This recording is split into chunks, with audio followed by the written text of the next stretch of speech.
Aegon's Conquest in under 3 minutes. We got some news that we're probably going to get a movie about Aegon's Conquest. So we're going to go to the map and break it down. Aegon and his two sisters, Visenya and Rhaenys, each have dragons. So they have 3 total dragons.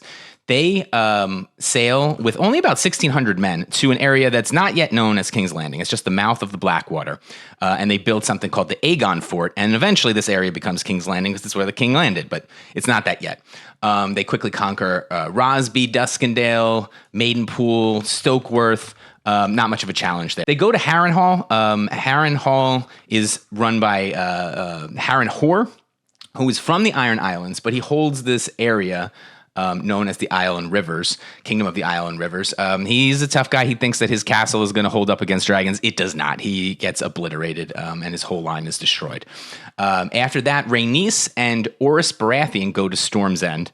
Baratheon is not yet king of Storm's End, but after this battle where he slays Argilac Durandon, he basically inherits Storm's End. So the Stormlands are done.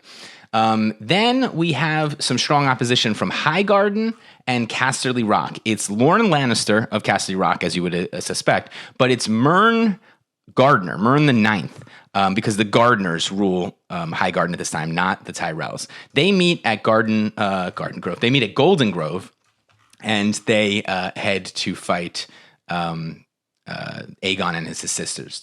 They first meet the Targaryens at Stony Sept, and then they march south. So Rhaenys has come up, and Visenya was actually at Crackclaw Point.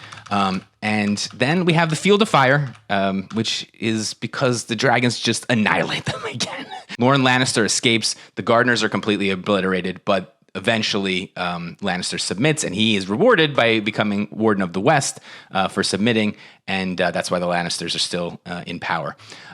Then we find out that Torrhen Stark has marched south from Winterfell and south of, or somewhere around the Trident. Aegon meets with Torrhen. Torrhen becomes the king who knelt, and he just submits without a fight. Same thing basically happens at the Eyrie. Visenya goes to the Eyrie, and Shara Aaron, who is the queen regent, Ronald Aaron is a child, they also submit. So from there, all we have left is Dorne. Rhaenys goes to Sunspear.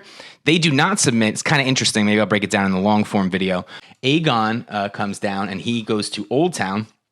The High Towers, while the Gardeners were ruling from the Reach from Highgarden, the High Towers are still pretty powerful, but the High Towers submit, and Aegon is anointed in the Starry Sept as Lord of the 7 Kingdoms of Westeros, even though Dorne has not yet submitted. And that's Aegon's Conquest as quick as I could do it.